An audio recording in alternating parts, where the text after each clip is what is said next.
દોસ્તો, આજના વિડીયોમાં આપણે મૂળભૂત અધિકારોના જે એમસીક્યુ છે એ આપણે સોલ્વ કરવાના છીએ. તો આજના એમસીક્યુમાં તમને ખૂબ જ જાણવા જેવું મળશે અને મોસ્ટ આઈએમપી પ્રશ્નો છે. અને બંધારણનો જે છે એ આજનો આપણો ડે 7મો છે. ચાલો શરૂઆત કરીએ. ઇંગ્લેન્ડના રાજા જ્યોર્જ પંચમ દ્વારા કયા વર્ષે મેગ્ના કાર્ટા નામક અધિકારપત્ર બહાર પાડવામાં આવ્યું હતું? તો ક્યારે બહાર પાડવામાં આવ્યું હતું? 1215. નીચેનામાંથી કોને મેગ્ના કાર્ટા તરીકે છે એ ઓળખવામાં આવે છે? તો કોને ઓળખવામાં આવે છે? મૂળભૂત અધિકારોને જે છે એ આપણા ભારતીય બંધારણમાં જે છે એ મેગ્ના કાર્ટા તરીકે મૂળભૂત અધિકારોને ઓળખવામાં આવે છે. નેક્સ્ટ, મૂળભૂત અધિકારો ઉપરના કોઈપણ પ્રકારના નિયંત્રણોને સંસદે ન્યાયતંત્ર સમક્ષ યોગ્ય ઠરાવવા પડે છે. આ વિધાન કોના દ્વારા કહેવાયું છે? તો જવાબમાં આવશે સી, MC ચાગલા. મૂળભૂત અધિકારો નાગરિકના વ્યક્તિત્વના સર્વોચ્ચ વિકાસ માટે જ હોવાથી તેને પાયાના કે મૂળભૂત ગણવામાં આવ્યા છે. આ વિધાન કોના દ્વારા કહેવામાં આવ્યું છે? તો જવાબમાં આવશે એ, હેરાલ્ડ લાસ્કી. ભારતીય બંધારણના કયા મૂળભૂત અધિકારને 44મા બંધારણીય સુધારા 1978 અંતર્ગત જે છે એ રદ કરવામાં આવ્યો? તો કોને રદ કરવામાં આવ્યો? તો કે મિલકતનો જે અધિકાર હતો જે છે એ 44મો જે મૂળભૂત અધિકારને લગતો જે 44મો બંધારણીય સુધારો 1978માં થયો, તો એના અંતર્ગત જે છે એ આ મિલકતનો અધિકારનો જે સુધારો હતો એ છે એ રદ કરવામાં આવ્યો છે. નીચેના વિધાનોનો અભ્યાસ કરી યોગ્ય વિકલ્પ છે એ પસંદ કરો. ભારતીય બંધારણના પ્રારંભ સમયે મૂળભૂત અધિકારોની સંખ્યા 7 હતી. તો આ વિધાન છે એ કેવું છે? સાચું છે. વર્તમાન મૂળભૂત અધિકારોની સંખ્યા 6 છે. તો આ વિધાન પણ છે એ સાચું છે. તો બંને વિધાનો છે એ કેવા છે? સાચા છે. તો જવાબમાં આવશે એ, 1 અને 2 બંને સાચા છે. નેક્સ્ટ, બંધારણ ઘડતર સમયે મૂળભૂત અધિકારો માટે રચાયેલી સમિતિના અધ્યક્ષ છે એ કોણ હતા? તો જવાબમાં આવશે સરદાર પટેલ. નેક્સ્ટ, વર્ષ 1931માં સરદાર પટેલની અધ્યક્ષતામાં ભરાયેલા અધિવેશનમાં મૂળભૂત અધિકારોની માંગણી કરવામાં આવી હતી. એ અધિવેશન કયા સ્થળે યોજાયું હતું? તો જવાબમાં આવશે કરાચી. મૂળભૂત અધિકારોનો સમાવેશ ભારતીય બંધારણના કયા ભાગમાં છે એ કરવામાં આવ્યો છે?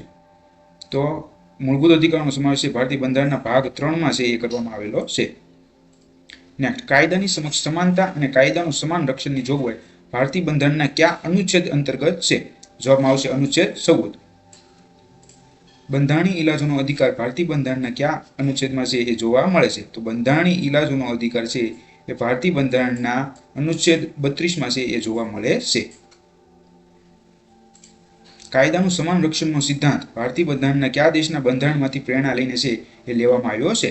તો શામાંથી પ્રેરણા લઈને લેવામાં આવ્યો છે? અમેરિકા. શોષણ વિરોધી અધિકારો ભારતીય બંધારણના કયા અનુચ્છેદોમાં છે એ આપવામાં આવ્યા છે? તો કે અનુચ્છેદ 23 થી 24. અનુચ્છેદ 23 થી 24 જે છે એ શોષણ વિરોધી અધિકારો જે છે એ અનુચ્છેદોમાં છે એ કરવામાં આવેલું છે.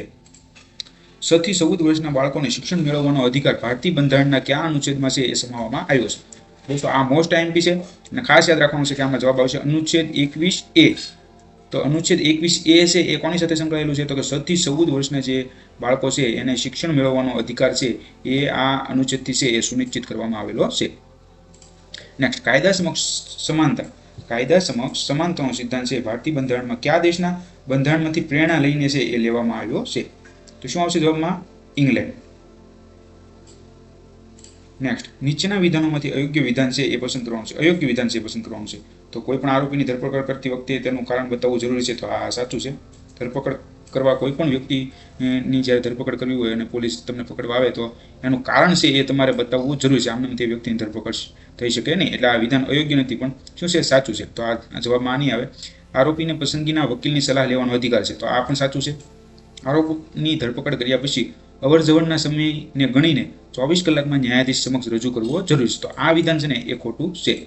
કોઈ પણ વ્યક્તિને 3 માસથી વધુ સમય અટકાયતમાં રાખી શકાય નહીં. 3 માસથી વધુ અટકાયત માટે હાઈકોર્ટના ન્યાયાધીશની છે એ મંજૂરી લેવી પડે છે. તો આ વિધાન પણ સાચું છે. તો જે સી જે છે એ એકમાત્ર ખોટું વિધાન છે. તો જવાબમાં શું આવશે? સી.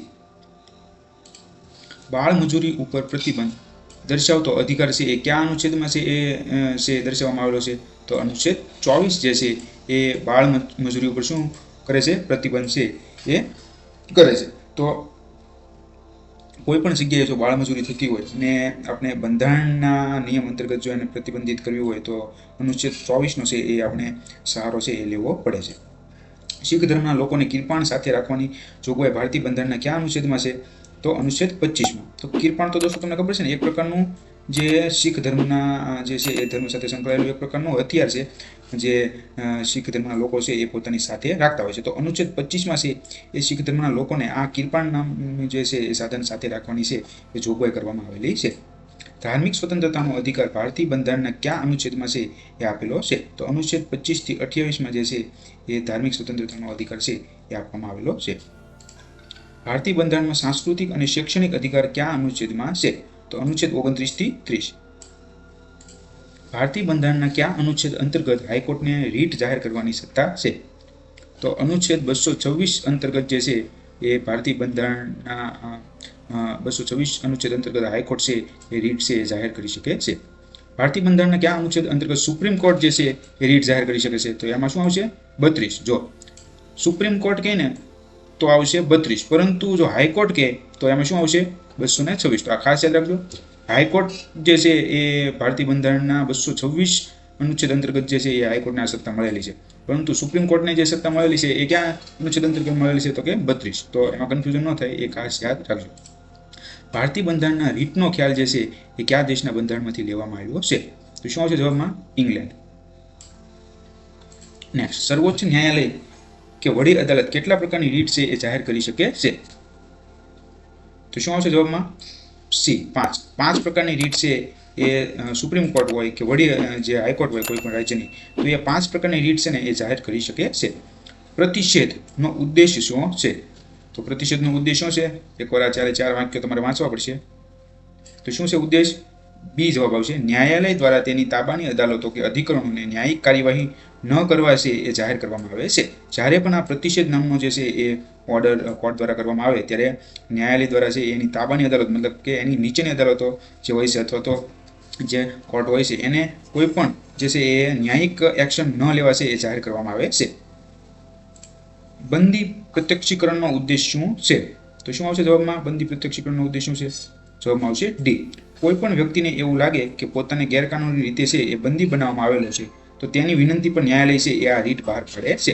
તો કોઈ પણ વ્યક્તિને જ્યારે એવું થાય કે મને ભાઈ ખોટી રીતે કેસમાં ફસાયો છે અથવા તો હું જે છે એવો મેં કોઈ ગુનો નથી કર્યો ગેરકાનૂની કે મને બંદી બનાવવો જોઈએ, તો એ જ્યારે પ્રકારનું પ્રૂફ છે એ સાબિત કરે ત્યારે ન્યાયાલય છે એની વિનંતી ઉપર છે એ આ બંદી પ્રત્યક્ષીકરણનો જે છે એ એક પ્રકારનો ઓર્ડર છે એ ડિક્લેર કરતી હોય છે. ઉત્પ્રેક્ષણાનો ઉદ્દેશ શું છે? તો શું આવશે જવાબમાં? ઉત્પ્રેક્ષણનો ઉદ્દેશ શું છે? જવાબમાં આવશે સી. તાબાની ન્યાયાલયો કે વહીવટી સંસ્થાઓ જ્યારે તેના કાર્યક્ષેત્રની સીમા ઓળંગી ન્યાયિક, અર્ધન્યાયિક કે વહીવટી કામગીરી જ્યારે કરતા હોય ત્યારે તેને અટકાવવા જે છે એ શું કરવામાં આવે છે? આ ઉત્પ્રેક્ષણનો જે છે એ ઓર્ડર કરવામાં આવે છે આ અટકાવવા માટે. તો ખાસ યાદ રાખજો, ટૂંકમાં નીચેની કોઈ પણ અદાલતો કે વહીવટી સંસ્થાઓ જ્યારે એના કાર્યક્ષેત્રની અથવા રૂલ્સ બહારની જ્યારે એક્ટિવિટી કરતી હોય અથવા તો કોઈ પણ વર્ક કરતી હોય ત્યારે એને અટકાવવા માટે જે છે કોર્ટ છે એ ઉત્પ્રેક્ષણ છે એ ઓર્ડર છે એ કરતી હોય છે. પરમાદેશનો ઉદ્દેશ શું છે? તો શું આવશે જવાબમાં? એ. કોઈ પણ જાહેર અધિકારીઓને તેની ફરજ બજાવવા છે એ આદેશ આપવામાં આવે છે. તો આ એક પ્રકારના જે આ બધા મેં તમને કીધું બંદી પ્રત્યક્ષીકરણ છે, પછી પરમાદેશ છે, તો આ બધા એક પ્રકારના કોર્ટના ઓર્ડર જ છે જેના અંતર્ગત જે છે એ કોર્ટ જે છે એ અમુક સ્પેસિફિક કાર્ય જે છે એ કરવા માટેનો છે એ કોઈ વ્યક્તિ, સંસ્થા કે નીચલી અદાલતોને શું કરે છે? ઓર્ડર કરે છે. રાષ્ટ્રીય કટોકટી દરમિયાન રાષ્ટ્રપતિ છે એ કયા અનુચ્છેદ અંતર્ગત અનુચ્છેદ 32ને અટકાવી શકે છે? તો શું આવશે જવાબ? અનુચ્છેદ 359 અંતર્ગત જે છે એ અનુચ્છેદ 32ને અટકાવવાનો અધિકાર કોને છે? રાષ્ટ્રપતિને છે. પણ કયા સમય દરમિયાન? રાષ્ટ્રીય કટોકટી જ્યારે હોય, રાષ્ટ્રીય કટોકટી હોય ત્યારે રાષ્ટ્રપતિ જે છે એને અનુચ્છેદ 32 અંતર્ગત જે છે અનુચ્છેદ 32ને જે છે એ અટકાવવાનો અધિકાર એને શેમાંથી મળે છે? અનુચ્છેદ 359માંથી છે એ પ્રાપ્ત થાય છે. અધિકાર પુચ્છવાનો ઉદ્દેશ શું છે? તો શું આવશે જવાબમાં? એ. જ્યારે કોઈ વ્યક્તિ જાહેર કચેરીમાં ગેરકાયદેસર રીતે કાર્ય કરતો હોય ત્યારે ન્યાયાલય આદેશ આપી તેને કાર્ય કરતો શું કરે છે? અટકાવે છે, અથવા તો પૂછે છે કે ભાઈ તું આ ગેરકાયદેસર જે છે એ કાર્ય કરે છે તો એમાં તું કયા અધિકારથી આ વસ્તુ કરે છે? તો આવી રીતે ઓર્ડર કરીને જે છે એ કોર્ટ છે એ અધિકાર પુચ્છાના જે છે એ ઓર્ડરથી એને અટકાવી શકે છે. નીચેનામાંથી કયા અનુચ્છેદ અંતર્ગત મૂળભૂત અધિકાર છે એ વિદેશી શત્રુ દેશના નાગરિકોને મળતો નથી? તો નીચેનામાંથી જે છે એ અનુચ્છેદ 22 અંતર્ગત જે છે એ મૂળભૂત અધિકાર છે એ વિદેશી જે શત્રુ દેશના જે નાગરિકો છે એને મળતો નથી. નેક્સ્ટ, નીચેનામાંથી કયા અનુચ્છેદ અંતર્ગત આવતા મૂળભૂત અધિકારો વિદેશી નાગરિકોને છે એ પ્રાપ્ત થતા નથી? તો અનુચ્છેદ 15 અંતર્ગત જે મૂળભૂત અધિકારો આવે છે એ કોને પ્રાપ્ત થતા નથી? વિદેશી નાગરિકો જે હોય છે એને પ્રાપ્ત થતા નથી. નીચેના વિધાનોનો અભ્યાસ કરી યોગ્ય વિકલ્પ છે એ આપણે પસંદ કરવાનો છે. તો પહેલો વિકલ્પ છે રાષ્ટ્રીય કટોકટી વખતે અનુચ્છેદ 20 અને 21 સિવાયના તમામ અધિકારો છે એ શું કરી દેવામાં આવે છે? સ્થગિત રાખી શકાય છે. તો આ વિધાન સાચું છે. ટૂંકમાં બંધારણમાં જેટલા પણ અનુચ્છેદો છે એ અનુચ્છેદો અંતર્ગત જે છે એ રૂટીન જ્યારે દેશમાં સ્થિતિ હોય ત્યારે એ બધા લાગુ પડતા હોય છે. પરંતુ જો દેશમાં રાષ્ટ્રીય કટોકટી છે, નેશનલ ઇમરજન્સી જ્યારે ડિક્લેર કરી દેવામાં આવે ત્યારે માત્ર અનુચ્છેદ 20 અને 21 અંતર્ગત જે અધિકારો છે એ જ તે અમલમાં રહેતા હોય છે. એ સિવાયના તમામ અધિકારો છે એ શું કરી દેવામાં આવશે? એના પર સ્ટે મૂકી દેવામાં આવશે અથવા તેને સ્થગિત કરી દેવામાં આવે છે. તો આ વિધાન સાચું છે. અનુચ્છેદ 19 અંતર્ગત આવતા મૂળભૂત અધિકારો રાષ્ટ્રીય કટોકટી વખતે આપમેળે જ જે છે એ શું થઈ જાય છે? સ્થગિત થઈ જાય છે. તો આ વિધાન પણ સાચું છે. અહીંયા કીધું છે કે અનુચ્છેદ 20 અને 21 સિવાયના તમામ જે છે અધિકારો રાષ્ટ્રીય કટોકટી વખતે શું થઈ જાય છે? સ્થગિત થઈ જાય છે. તો અનુચ્છેદ 19 તે છે એના અંતર્ગત જે મૂળભૂત અધિકારો આવતા હોય એ રાષ્ટ્રીય કટોકટી વખતે શું થઈ જાય? આપમેળે જ સ્થગિત થઈ જાય છે. તો 1 અને 2 છે એ બંને વિધાનો છે એ શું છે? સાચા છે. તો દોસ્તો અહીંયા જે આપણે મૂળભૂત અધિકારોને લગતી જે આપણી આજનો જે MCQ સિરીઝનો વિડીયો હતો એ અહીંયા સમાપ્ત થાય છે. તો દોસ્તો થેન્ક્સ ફોર વોચિંગ. જો વિડીયો તમને ગમતો હોય અને તમે જો અમારી ચેનલ હજી સુધી સબસ્ક્રાઇબ ન કરી હોય તો સબસ્ક્રાઇબ કરી લો અને બેલ નોટિફિકેશન પણ ઓન કરી દો, જેથી કરીને હું કોઈ પણ વિડીયો મૂકું તો ઇન્સ્ટન્ટ તમને એની જે છે એ સૂચના મળી જાય. Thank you.